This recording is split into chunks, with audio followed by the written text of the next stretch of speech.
Hujan turun sejak pagi, seolah langit ikut menyesali keputusan yang harus kuambil hari ini. Aku berdiri di depan cermin, memakai jilbab beige yang dipinjam dari tetangga. Tangan ini bergetar, bukan karena dingin, tapi karena ketakutan yang tak bisa kusembunyikan. Sebelum kita melanjutkan kisahnya, kisah ini adalah cerita fiksi yang terinspirasi dari realita. Setiap kemiripan hanyalah kebetulan. Jangan lupa subscribe channel ini dan tuliskan di kolom komentar dari kota mana kalian menonton, supaya kita saling mengenal satu sama lain. Mari kita lanjutkan ke ceritanya. Namaku Naila Rahman, 26 tahun. Dan hari ini, aku akan menikah dengan lelaki yang bahkan belum ku kenal. Di ruang tamu rumah kecil kami, beberapa kursi plastik sudah tersusun. Kain putih sederhana menggantung di dinding, seolah mencoba menutupi cat yang mulai mengelupas. Di atas meja, terletak kitab nikah, pena, dan 2 gelas teh yang mengepulkan asap tipis. Suara ibu terdengar dari dapur, bergetar tapi tegas. "Nak, tolong jangan banyak tanya lagi. Ini jalan yang terbaik." Aku menatapnya dari balik pintu. Bu Rika, ibuku, tampak lebih tua dari usianya. Garis di wajahnya dalam, matanya sembab.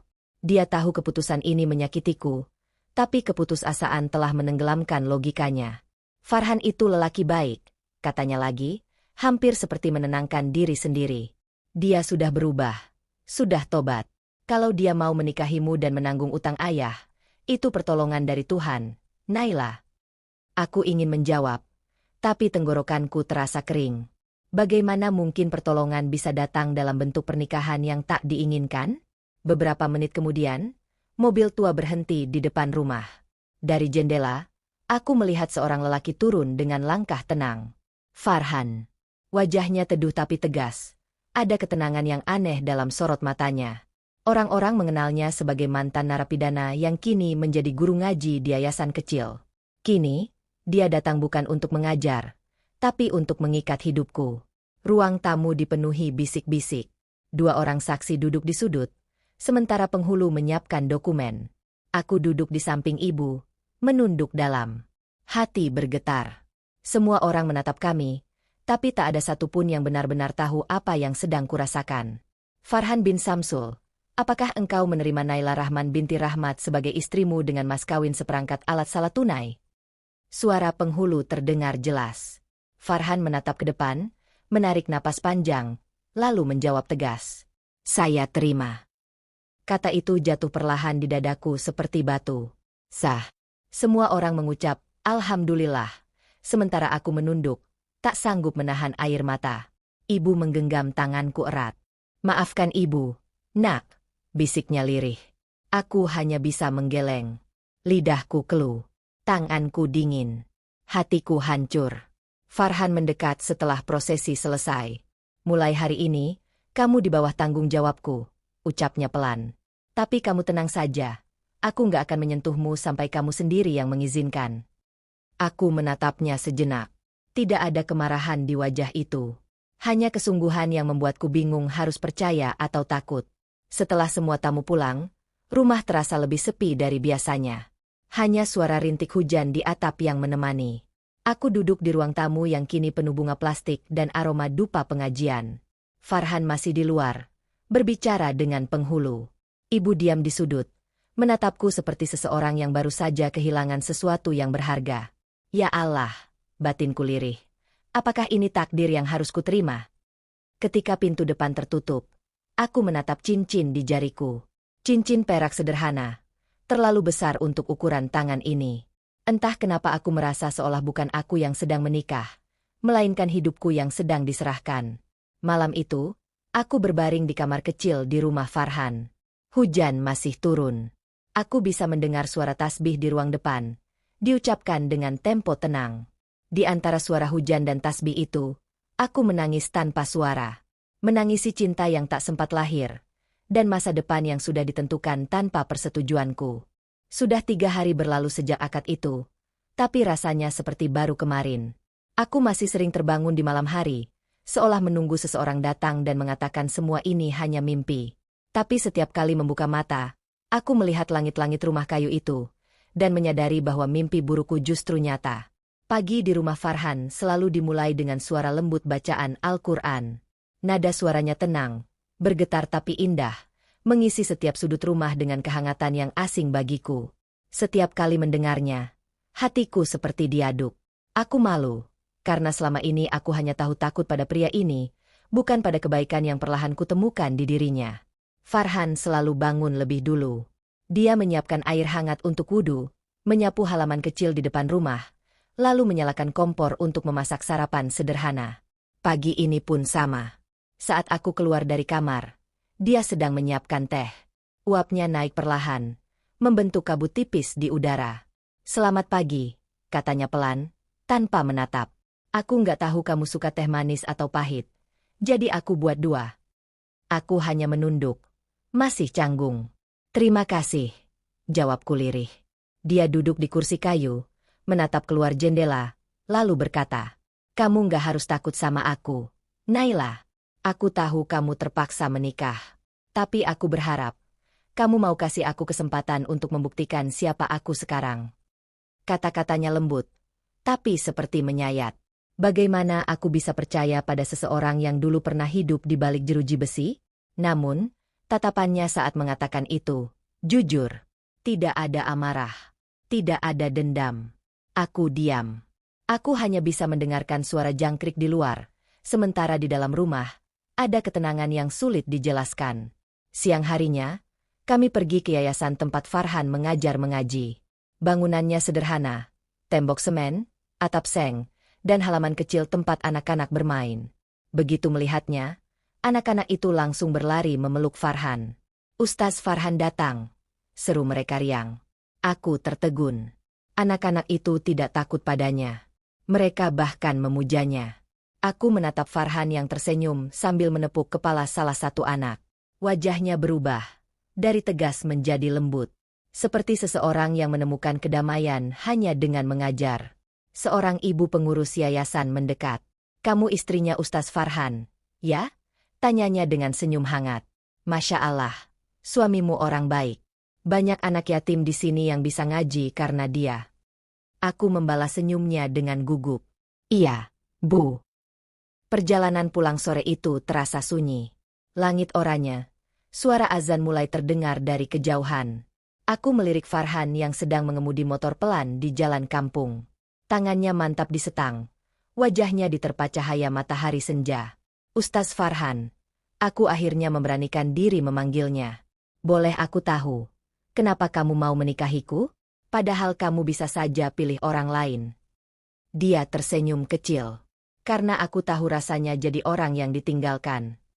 Dulu, waktu aku di penjara, nggak ada satupun orang yang datang menjengukku. Bahkan keluargaku malu mengakuiku. Tapi setelah keluar, aku disambut oleh seseorang yang tidak meniliku dari masa lalu. Dari situ aku belajar, kadang Tuhan kirim orang yang tepat bukan untuk kita cintai, tapi untuk kita lindungi." Aku menatapnya. Dadaku terasa hangat tapi juga nyeri. Kata-katanya sederhana, tapi setiap kalimat seolah mengetuk pintu hatiku yang selama ini kukunci rapat. Malam itu, setelah makan malam, aku melihat Farhan duduk di teras dengan mushaf di tangan. Cahaya lampu jalan menyorot wajahnya. Teduh, tapi sendu. Aku memberanikan diri mendekat. "Kamu nggak marah sama ibu? Karena dia yang memaksa aku menikah." Dia menggeleng pelan. "Tidak, Naila. Justru aku berterima kasih pada ibumu. Karena mungkin, lewat dia, aku bisa punya kesempatan menebus masa laluku." Aku diam, menatap tanah. Lalu tanpa sadar, air mata jatuh di pipi. Aku sendiri tidak tahu kenapa menangis. Mungkin karena baru kali ini ada lelaki yang berbicara padaku dengan begitu tenang, tanpa menuntut, tanpa marah, tanpa ingin memiliki. "Kamu kenapa?" tanya Farhan lembut. "Nggak apa-apa," jawabku sambil mengusap air mata. "Aku cuma takut nggak bisa jadi istri yang baik." Farhan menatapku lama, lalu tersenyum tipis. "Kita sama-sama belajar, Naila. Aku juga belum jadi suami yang baik. Tapi kalau kita ikhlas, Tuhan pasti bantu." Dan malam itu, untuk pertama kalinya sejak menikah, aku merasa sedikit damai. Mungkin benar, Tuhan tidak pernah salah dalam menempatkan manusia. Kadang, yang kita kira hukuman, justru adalah jalan untuk diselamatkan. Hidupku perlahan berubah sejak hari itu. Rumah yang dulu terasa asing kini mulai jadi tempatku belajar tenang. Farhan bukan pria seperti yang orang-orang bicarakan. Ia sopan, sabar, dan tak pernah meninggikan suara. Setiap sore ia pulang dari yayasan dengan wajah lelah tapi damai, dan selalu menyapaku dengan senyum kecil di ujung bibir. Aku mulai terbiasa menyiapkan air teh untuknya, menata sajadah, atau sekadar menunggu di depan jendela ketika azan maghrib berkumandang. Rasa takutku pelan-pelan berganti jadi kagum. Meski di dalam hati, masih ada keraguan yang belum mau pergi. Sore itu, langit Yogyakarta berwarna jingga keemasan. Aku datang ke yayasan membawa bekal sederhana, nasi, sambal teri, dan telur dadar, untuk Farhan dan anak-anak ngaji. Aku lihat mereka duduk melingkar, mendengarkan Farhan membaca ayat dari surah Al-Baqarah dengan suara lembut. Anak-anak itu diam, penuh perhatian, seolah setiap kata dari bibirnya adalah cahaya yang mereka tunggu. Aku berdiri di dekat pintu, tersenyum tanpa sadar. Ada rasa aneh yang menghangat di dada. Mungkin, beginilah rasanya melihat seseorang berjuang untuk menebus masa lalunya dengan kebaikan. Tapi ketenangan itu tak berlangsung lama. Di tengah pelajaran, pintu yayasan terbuka keras. Seorang pria masuk, tinggi, kurus, dengan jaket lusuh dan wajah keras. Tatapannya menusuk ke arah Farhan. Suara anak-anak mendadak hening. Farhan menoleh perlahan, dan saat matanya bertemu dengan pria itu, aku melihat sesuatu di wajahnya. Bukan takut, tapi luka lama yang terbuka kembali. Farhan, suara pria itu berat.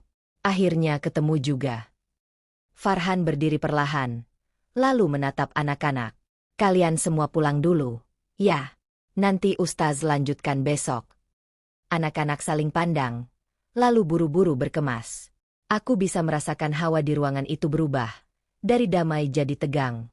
Setelah anak-anak pergi, pria itu melangkah maju.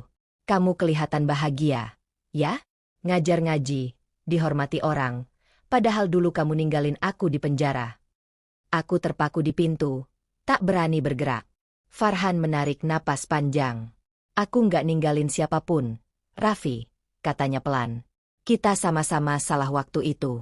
Aku sudah minta maaf. Pria itu, Raffi, tertawa pendek, penuh sarkasme. Minta maaf? Kamu pikir semua bisa selesai dengan maaf? Aku kehilangan segalanya. Farhan, pekerjaan, keluarga, harga diri.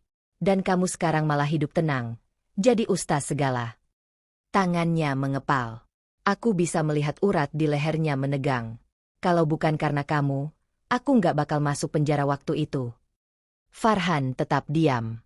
Matanya sayu, tapi tegas. Aku tahu kamu masih marah. Tapi aku nggak bisa mengulang masa lalu. Raffi, aku cuma bisa memperbaikinya sekarang. Raffi mendekat lebih dekat. Suaranya rendah tapi penuh racun. Kalau gitu, tolong perbaiki hidupku juga. Aku cuma mau satu hal. Uang. 50 juta. Anggap aja ganti rugi atas semua yang kamu curi dari aku. Aku terperanjat. Farhan menatapnya lama, lalu menggeleng. Aku nggak punya uang sebanyak itu. Dan aku nggak akan beli ketenangan hati dengan dosa baru. Raffi menatapnya tajam, lalu mendesis. Kamu pikir dunia udah lupa siapa kamu? Mantan napi, penipu, maling. Coba bayangin kalau orang-orang yayasan tahu masa lalu kamu. Kira-kira masih mau hormat sama kamu? Kata-kata itu seperti pisau yang menancap di udara. Aku bisa melihat wajah Farhan menegang, tapi dia menunduk. Kalau itu yang harus terjadi, biarlah. Aku sudah siap menanggung semuanya. Raffi tertawa sinis, lalu berbalik keluar, menendang pintu kayu dengan keras. Kita belum selesai, Farhan. Dunia ini belum selesai sama kamu. Suara langkahnya menghilang di luar. Aku berdiri membeku di ambang pintu. Napasku berat. Farhan menatapku sekilas. Dan dalam pandangan itu, aku melihat sesuatu yang lebih dari sekadar rasa bersalah. Aku melihat luka yang selama ini dia sembunyikan di balik ketenangannya. Kamu nggak perlu takut, katanya pelan. Raffi cuma orang yang belum bisa berdamai dengan masa lalunya. Aku menatapnya. Suara tercekat. Tapi, kamu nggak salah. Kan? Farhan tersenyum kecil, tapi air matanya jatuh perlahan. Aku nggak bersih, Naila. Tapi aku berusaha untuk tidak kotor lagi. Malam itu, aku duduk lama di samping jendela. Hujan turun pelan. Di kejauhan, suara adzan Isya terdengar menggema. Aku sadar, aku mulai melihat Farhan bukan lagi sebagai lelaki masa lalunya, tapi sebagai manusia yang berjuang keras untuk menebus dirinya, meski dunia tak memberinya ampun. Dan entah kenapa, rasa takutku padanya mulai berubah menjadi sesuatu yang lain. Sesuatu yang tak berani kuakui, bahkan pada diriku sendiri. Sejak hari itu, suasana rumah berubah. Farhan tak banyak bicara, bahkan senyumnya yang biasa menyambutku setiap sore kini menghilang. Ia sering termenung di beranda, menatap halaman kecil di depan rumah seolah sedang berbicara dengan dirinya sendiri. Aku tahu, bayangan masa lalu itu belum benar-benar pergi. Aku pun tak tahu harus berbuat apa. Yang bisa kulakukan hanya memastikan ada teh hangat di meja setiap pagi, dan makanan sederhana di piringnya setiap sore. Tapi lebih sering kulihat teh itu mendingin tanpa tersentuh, dan nasi yang kumasak tetap utuh hingga malam. Hari ketiga setelah peristiwa di yayasan, tubuh Farhan mulai demam. Wajahnya pucat, napasnya berat, tapi ia tetap berusaha berdiri untuk salat. Aku menahan tangis saat melihatnya memaksakan diri bersujud, padahal keringat dingin terus menetes di pelipisnya.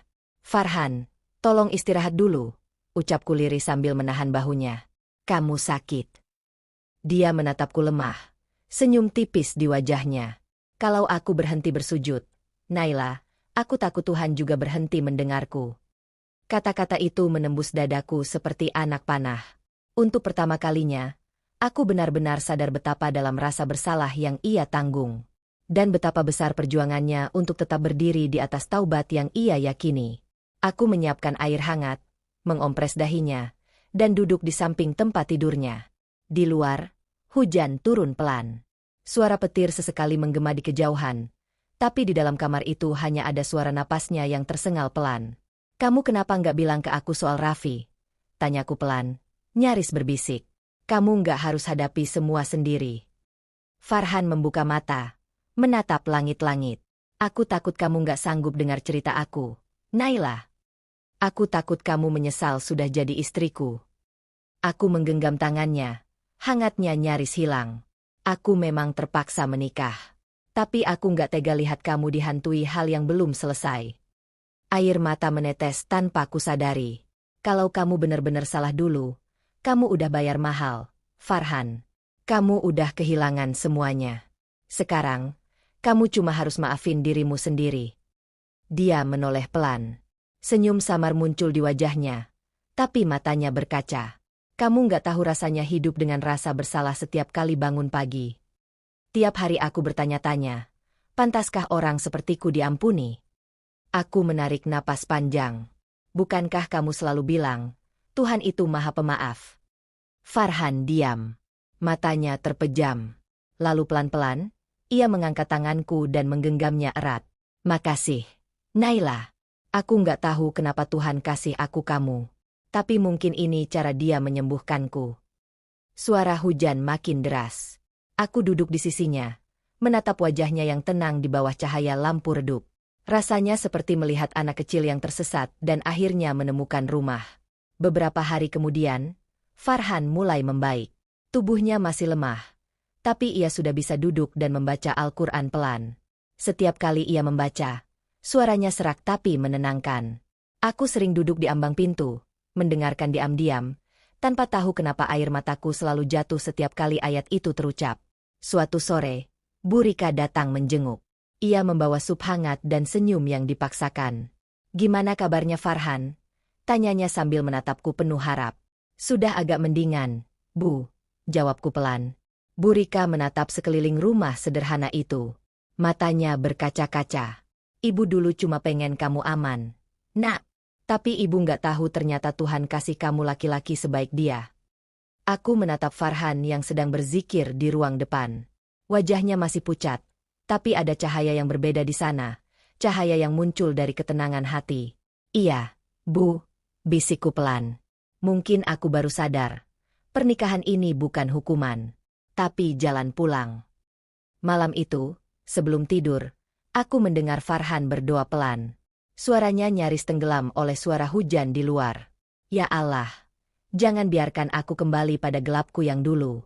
Dan kalau wanita ini adalah ujian, jadikan dia juga cahaya yang menuntunku menuju MU. Aku menutup mata, menahan isak. Karena tanpa sadar, doa itu juga menjadi doaku malam itu. Agar kami berdua bisa sembuh dari luka yang berbeda, tapi berasal dari takdir yang sama. Angin sore bertiup lembut, menggoyangkan tirai di ruang tamu. Farhan duduk membaca Al-Quran, suaranya pelan, tapi menenangkan. Aku menatapnya dari dapur, diam-diam, seperti biasa. Setiap kali melihatnya dalam ketenangan itu, aku merasa bersalah atas semua prasangka yang dulu sempat kutanam di hati. Kami mulai hidup lebih damai. Aku memasak, dia mengajar. Kadang, sepulang dari yayasan, ia membawa bungkusan pisang goreng atau bakpia yang dibeli di jalan. Hal-hal kecil seperti itu kini terasa seperti hadiah besar dalam hidupku. Tapi rupanya, ketenangan memang selalu datang sebelum badai. Sore itu, aku datang ke yayasan lebih awal. Aku membawa termos teh dan beberapa camilan untuk anak-anak. Namun sesampainya di sana, aku melihat seorang wanita berdiri di depan pintu. Ia berbusana rapi, jilbab abu-abu, wajah cantik tapi matanya menyimpan luka yang dalam. Farhan sedang berbicara dengannya. Dari jarak beberapa meter, aku hanya bisa mendengar potongan kata.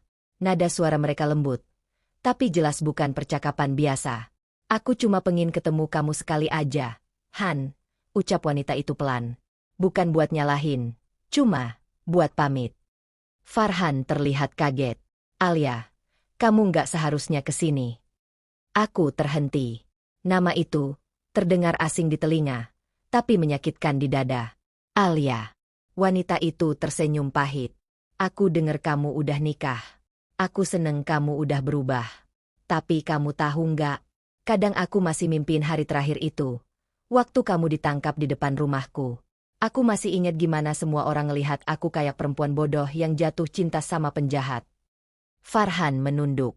Aku tahu aku bikin kamu malu, Alia.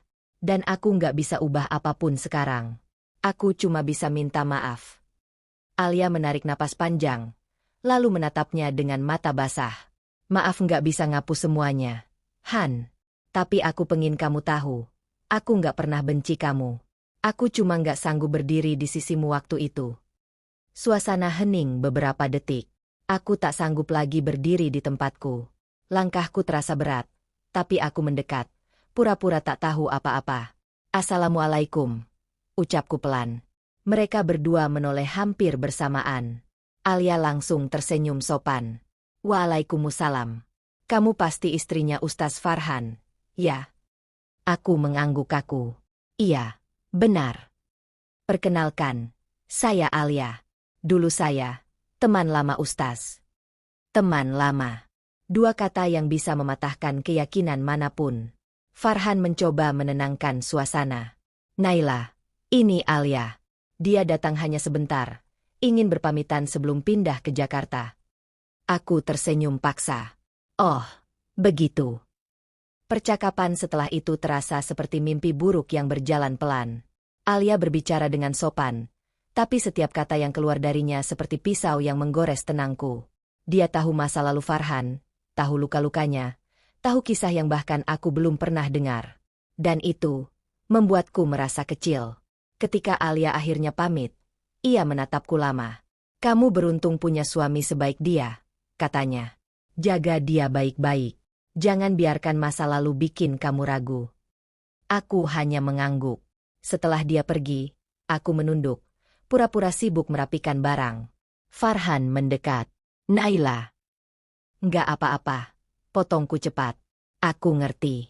Semua orang punya masa lalu. Tapi aku nggak mau masa laluku bikin kamu terluka. Aku menatapnya. Kali ini tak bisa menahan air mata. Aku nggak terluka karena masa lalumu, Farhan. Aku terluka karena sadar. Aku belum sepenuhnya jadi bagian dari hidupmu. Ia terdiam lama. Lalu pelan-pelan mendekat. Kamu bagian terpenting, Naila. Aku cuma belum tahu gimana caranya meyakinkanmu. Aku berpaling, menahan isak. Sore itu, matahari turun pelan di balik jendela yayasan. Cahaya oranye menembus kisi-kisi jendela, jatuh di antara kami, dua manusia yang sama-sama berusaha percaya, tapi masih takut kehilangan. Malamnya, aku berdoa lama. Aku tidak meminta agar Farhan melupakan masa lalunya. Aku hanya memohon agar Tuhan memberi kekuatan untuk mencintainya, tanpa menuntut, tanpa takut, tanpa ragu. Karena mungkin, cinta sejati bukan tentang siapa yang datang lebih dulu, tapi siapa yang tetap bertahan meski datang paling terlambat. Hari-hari setelah kedatangan Alia berjalan dengan sunyi yang aneh. Farhan tetap bersikap lembut seperti biasa, tapi aku tahu ada jarak halus di antara kami. Kami berbicara seperlunya, makan bersama tanpa banyak kata, dan saling menatap hanya lewat pantulan gelas teh yang sudah mendingin. Aku mencoba memahami, tapi hatiku tetap gelisah. Setiap kali Farhan pergi ke yayasan, aku takut sesuatu akan memisahkan kami. Bukan karena orang lain, tapi karena bisikan di dalam hatiku sendiri. Namun rupanya, Tuhan belum selesai menguji kami. Suatu sore, aku dikejutkan oleh kedatangan Pak Yusuf, pengurus yayasan tempat Farhan mengajar. Wajahnya tegang, dan matanya menatapku penuh keraguan. "Bu Naila, mohon maaf. Ustaz Farhan ada di rumah. Belum pulang." "Pak, ada apa?" "Ya." Pak Yusuf menarik napas panjang. "Ada laporan, uang kas yayasan hilang. Dan beberapa orang bilang, Farhan yang terakhir pegang." Aku terdiam. Kata-kata itu seperti petir yang menyambar tepat di dada. "Itu nggak mungkin, Pak." Suaraku bergetar. "Farhan nggak akan." "Saya juga ingin percaya begitu, Bu." Potongnya cepat. Tapi orang-orang udah mulai ngomong. Katanya, masa lalu Ustaz Farhan belum benar-benar hilang. Aku menggigit bibir, menahan air mata yang mendesak keluar. Bukan karena marah pada Pak Yusuf, tapi karena sadar bahwa dunia tidak pernah benar-benar memaafkan orang seperti Farhan, bahkan setelah ia berubah. Ketika Farhan pulang sore itu, wajahnya tampak lelah. Tapi begitu aku ceritakan apa yang kudengar, ia hanya diam. Tidak marah, tidak membela diri, hanya menunduk dengan tenang. "Mereka punya hak buat curiga, Naila," katanya pelan. "Aku yang dulu memang pernah salah. Tapi kamu udah berubah," seruku. "Kamu nggak bisa terus disalahin atas masa lalu yang udah kamu bayar." Ia tersenyum tipis. "Dunia nggak sesederhana itu, Naila. Kadang orang lebih percaya pada aib lama daripada taubat baru." Malam itu, Farhan tetap pergi ke masjid untuk salat Isya berjamaah, meski aku memintanya untuk istirahat. Aku menunggu di teras dengan hati gelisah. Di langit, awan bergerak cepat. Angin membawa aroma hujan yang makin dekat. Sekitar 1 jam kemudian, aku mendengar keributan di ujung gang. Beberapa warga berkumpul. Suara mereka meninggi. Aku berlari mendekat, dan di sana kulihat Farhan berdiri di tengah lingkaran orang-orang, sebagian menunjuk-nunjuk dengan marah. "Uang yayasan itu kemana, Ustaz? Jangan pikir kami nggak tahu masa lalu kamu," teriak seseorang. "Jangan bawa-bawa anak yatim kalau ujung-ujungnya buat nipu lagi." Aku ingin menjerit. Ingin berlari memeluk Farhan dan menutup telinganya dari semua kata-kata itu. Tapi tubuhku kaku, lidahku keluh. Farhan menunduk. "Saya nggak akan membela diri dengan kata-kata. Kalau memang saya salah, biar Allah yang hukum saya." Kalimat itu membuat orang-orang terdiam sejenak. Tapi hanya sejenak, karena bisikan dan prasangka memang lebih cepat dari kebenaran. Aku tak tahan lagi. Aku melangkah maju, berdiri di samping Farhan. "Cukup." Suaraku bergetar tapi tegas. "Kalian semua lihat sendiri gimana dia berjuang di yayasan ini. Kalian tahu berapa banyak anak yang bisa baca Al-Quran karena dia. Kalian tahu betapa dia nggak pernah ambil sepeser pun dari uang kas, bahkan buat dirinya sendiri." Mata semua orang kini beralih padaku. Sebagian terkejut, sebagian malu. Air mataku jatuh tanpa bisa kutahan. Dia memang pernah salah. Tapi kalau Tuhan aja mau memaafkan, kenapa manusia nggak bisa? Farhan menatapku, kali ini bukan dengan kesedihan, tapi dengan rasa haru yang dalam. Tangannya perlahan menggenggam ujung kerudungku, menunduk, lalu berbisik. "Terima kasih, Naila. Kamu sudah jadi kekuatanku ketika aku hampir menyerah." Hujan mulai turun, membasahi tanah dan hati kami yang retak. Orang-orang satu persatu mulai pergi, meninggalkan kami berdua di tengah jalan yang licin. Aku menatap Farhan lama. Kamu nggak sendirian, Farhan. Aku percaya padamu. Sekarang, selamanya. Dia tersenyum. Senyum yang kali ini benar-benar tulus. Mungkin ini cara Tuhan ngajarin kita arti cinta. Bukan tentang bahagia tanpa ujian, tapi bertahan meski dunia meragukan. Malam itu, kami berjalan pulang di bawah hujan. Untuk pertama kalinya, aku menggenggam tangannya dengan penuh keyakinan. Dan di langkah-langkah kecil itu, aku sadar, cinta yang tumbuh dari luka, justru paling sulit dipatahkan. Beberapa hari setelah hujan fitnah itu, suasana kampung mulai tenang kembali.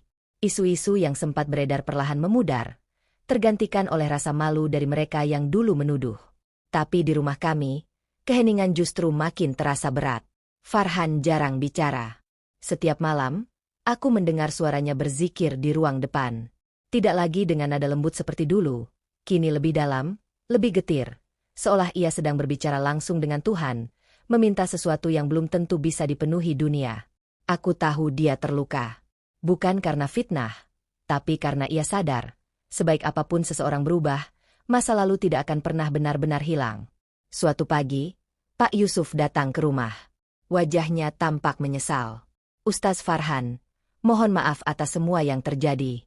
Kami sudah menemukan uang kas yayasan itu. Ternyata bendahara yang salah menghitung. Farhan tersenyum kecil, meski matanya basah. Tidak apa, Pak. Semua sudah kehendak Allah. Kadang, fitnah datang bukan untuk menjatuhkan, tapi untuk membersihkan. Aku berdiri di sampingnya, menggenggam tangannya erat. Dalam diam itu, aku bisa merasakan, bukan marah, bukan sedih, tapi keikhlasan yang begitu dalam. Sesuatu yang belum tentu bisa kupelajari seumur hidup. Sejak hari itu, orang-orang mulai kembali menghormatinya. Mereka memanggilnya Ustaz, dengan nada yang benar-benar tulus kali ini. Namun Farhan justru makin sederhana. Ia menolak bantuan, menolak pujian. Katanya, kalau orang sudah mencintai Allah, maka penghormatan manusia tak lagi berarti apa-apa. Hari-hari berjalan seperti biasa. Sampai suatu malam, tubuhnya kembali lemah. Demam tinggi menyerangnya mendadak. Aku panik, menyiapkan obat dan air putih. Tapi ia menolak. Aku cuma capek. Naila, nanti juga sembuh. Namun pagi berikutnya, keadaannya memburuk. Aku memanggil dokter. Tapi Farhan hanya tersenyum lemah. Nggak usah khawatir. Aku nggak apa-apa. Aku cuma pengen kamu janji satu hal. Aku menggenggam tangannya. Air mata sudah jatuh sebelum ia sempat melanjutkan. Apapun itu, aku janji, jawabku terbata. Kalau suatu hari aku nggak ada, jangan berhenti berbuat baik. Karena kebaikan itu satu-satunya cara supaya aku nggak benar-benar pergi dari hidupmu. Jangan ngomong kayak gitu, seruku lirih. Kamu nggak boleh ngomong kayak orang yang mau. SSTT. Farhan tersenyum. Setiap orang punya waktunya. Naila. Dulu aku hidup tanpa arah. Sekarang aku cuma ingin mati dalam taubat. Aku menangis. Memeluk tangannya yang semakin dingin. Mencium jemarinya yang dulu selalu memegang tasbih dengan penuh sabar. Sore itu, hujan turun pelan. Langit kelabu, tapi di antara mendung itu, aku merasa seperti melihat cahaya yang menembus hati. Farhan tertidur dengan tenang. Bibirnya masih menyebut nama Allah. Beberapa jam kemudian, ia pergi. Dengan senyum yang sama seperti saat pertama kali aku melihatnya di hari pernikahan kami. Tenang. Damai. Seolah akhirnya bertemu dengan rumah yang selama ini ia cari. Aku tidak menjerit, tidak mengamuk. Aku hanya bersujud lama. Karena di balik duka itu, aku tahu, Allah tidak mengambil. Dia hanya memanggil pulang dengan cara paling indah. Beberapa minggu setelah kepergiannya, aku melanjutkan mengajar di yayasan. Anak-anak sering menanyakan, Ustaz Farhan kapan datang lagi? Dan setiap kali mendengar itu, aku tersenyum sambil menahan air mata. Ustaz Farhan gak pergi. Nak, beliau cuma pindah tempat. Sekarang, beliau ngajarnya langsung di tempat yang lebih indah. Rumah kami kini sepi, tapi tidak hampa. Setiap kali angin berhembus, tirai bergerak lembut seperti sapaan. Dan setiap kali aku membuka mushaf, aku bisa mendengar suaranya melantunkan ayat yang sama, ayat yang dulu ia baca saat mengajarku tentang kesabaran.